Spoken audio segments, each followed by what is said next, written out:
Partie 2. Nathan et les robots de rencontre les pousse-pousse. Tome 1. Auteur et illustratrice Guylaine Saint-Pierre. Ne sachant pas qu'est-ce que c'était, il rabattit d'un coin de sa couverture et jeta un coup d'œil rapide pour voir ce que c'était réellement.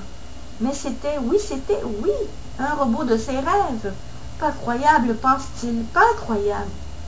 Nathan réalisait que le robot qu'il voyait, il l'avait dessiné dans ses livres d'école, et il figurait toujours dans ses rêves parmi d'autres robots, tous différents les uns des autres. Et toujours les robots lui disaient la même chose d'un ton assez amical. « Nous sommes vos amis, nous sommes vos amis. » Mais ce rêve finissait par une envolée dans l'espace, avec des fils qui le propulsaient à des milliers d'étoiles vers un gros trou noir. Nathan se réveillait toujours tout en sueur et pris de panique.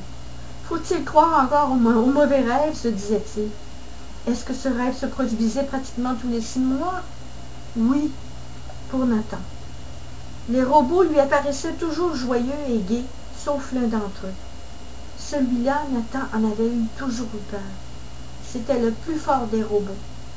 Au fil des ans et des rêves, Nathan leur avait tous donné des noms et les avait tous dessinés. C'était comme devenir une obsession. Et inconsciemment, il voulut en savoir plus. Sa mère voyait les dessins et les noms un peu drôles et lui disait « Mais d'où viennent tous ces noms et tous ces dessins? »« C'est mon inspiration, maman, je les aime tous, tu sais, répondait Nathan. « Eh oui, ils sont très mignons, disait sa mère. Sa mère trouvait que Nathan avait beaucoup de talent et de créativité et ne savait vraiment pas et n'avait aucune idée sur ce que son fils allait devenir. Il sera capable de faire n'importe quoi plus tard lorsqu'il sera grand, se dit-elle. En plus de savoir dessiner, il avait fini un travail d'école pour expliquer la technologie des robots au service des humains. Un exposé écrit qu'il devait remettre à sa dernière journée de classe le lendemain. Qui aurait pensé que c'était plutôt le contraire? Les robots n'ont vraiment rien à apprendre des humains, sauf pour expliquer l'humanité. Les robots ne comprenaient pas pourquoi les humains s'entretuaient tout le temps. Ils voulaient aider tous les peuples de la Terre à comprendre et à faire la paix. Les robots voyageaient déjà dans le temps et l'espace. Ils avaient la technologie du futur. Ils avaient quand même une mission, entre autres, celle d'aider les humains. Après avoir vu le petit robot du coin de son lit, Nathan remonta ses couvertures et réfléchit.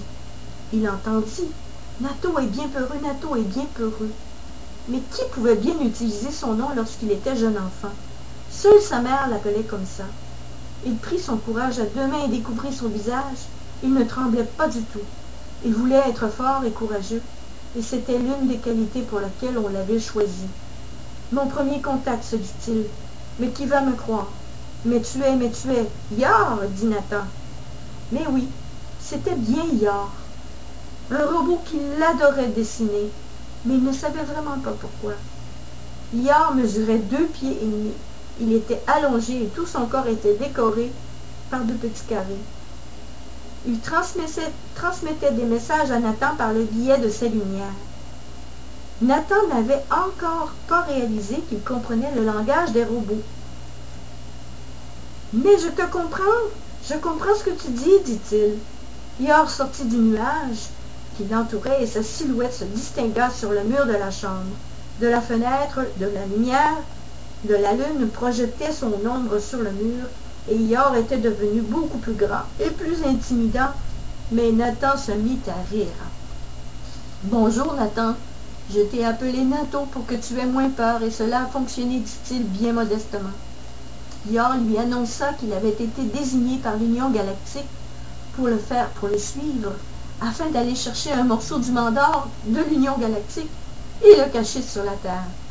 Le robot expliqua aussi que le mandor était une pierre divine, noire, de forme triangulaire, formée par 3 roches. Elle était une pierre qui apportait la paix à toutes les galaxies. Que les humains devaient protéger le mandor, non pas seulement pour sauver toutes les galaxies, mais aussi la Terre. Il expliqua aussi que lors d'un voyage dans la porte de l'espace, les robots avaient eu une visite inattendue. La porte de l'espace avait laissé entrer par erreur d'autres créatures. Les robots pensaient que ces créatures étaient gentilles et amicales, alors que non. Elles étaient méchantes, et ne cherchaient qu'à soumettre les robots à leurs lois. Les pousse-pousse, dit Yor tristement. Il ajouta, les pousse-pousse veulent le Mandor. Lorsqu'ils ont su que le Mandor avait des pouvoirs surnaturels, ils se sont aussitôt mis à nous menacer, ainsi que l'Union galactique. Ils disent aussi que le Mandor leur appartenait autrefois. Ils reviendront le chercher, et c'est pour cela que nous sommes ici. Tu dois nous aider, Nathan. Tu as été choisi, tu sais, dit Yor. Et il rajouta, le Mandor a toujours appartenu à l'Union galactique, depuis des années galactiques, bien avant l'existence des pousse-pousse. Juste pour te donner une idée, une année galactique équivaut environ, pour nous, les humains, à 250 millions d'années. Un tour complet de la galaxie de la Terre dans votre voie lactée équivaut à 4 années galactiques. Nathan ne savait pas que dans ses rêves, il avait déjà vu la pierre, le Mandor. Alors il se mit à dessiner sur un bout de papier cette pierre mystérieuse.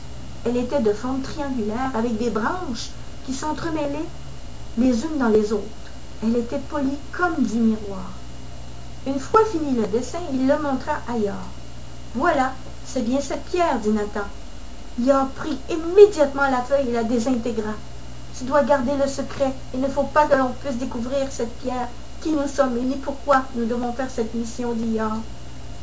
Il expliqua que si les pousse-pousse venaient sur la Terre, ils ne supporteraient pas les chats et les chiens, car leur système immunitaire était défectueux. Ils tomberaient malades et pour finir, ils deviendraient tout mous et tomberaient dans le coma. C'est pour cela que les robots et l'Union galactique avaient choisi la Terre pour cacher le Mandor. Il rajouta, actuellement, les pousse-pousse sont en train d'envahir Ergora, notre planète, dit-il. Ils cherchent le Mandor. Les pousse-pousse sont de petites créatures qui ne semblent pas méchantes, mais elles n'ont pas d'émotion, pas d'amour, sauf pour leur propre peuple. Au début, ils disent qu'ils ne vous veulent pas de mal, mais très vite, ils vous menacent et veulent votre planète. Ils veulent aussi détruire toutes les lois et les valeurs des peuples qui les accueillent. C'est une vieille tribu, la plus vieille tribu des galaxies, et ils pensent qu'ils ont un droit sur toutes les créatures de l'univers. Soumettez-vous à la religion de Métan, disent les pousse-pousse, ou vous serez détruits. Les Gomites ont eu connaissance de ce qui arrivait à notre peuple et ont suggéré tout de suite à l'Union galactique d'agir, c'est-à-dire de cacher le Mandor sur une planète que les pousse-pousse ne connaissent pas encore. Toutes les galaxies sont averties de ce que les pousse-pousse sont capables de faire, dit Yor. Il ajouta encore, le Mandor a été sagement gardé pendant des années galactiques pour protéger les galaxies. Et ce n'est que plus tard que les pousse-pousse ont découvert que le Mandor était en 3 morceaux, et que l'Union galactique les avait séparés et cachés pour ne pas que les pousse-pousse les trouvent. Il se mit tout de suite à la recherche des morceaux. Ils ont envahi une partie de notre planète et capturé quelques robots pour les torturer. Mais très vite, ils ont découvert que les robots ne pouvaient pas ressentir de douleur physique ou morale, car ils ont un système qui les déconnecte sous les menaces ou la torture, termina Yor. Tu veux dire comme un système d'alarme, dit Nathan. Oui, c'est ça, dit Yor.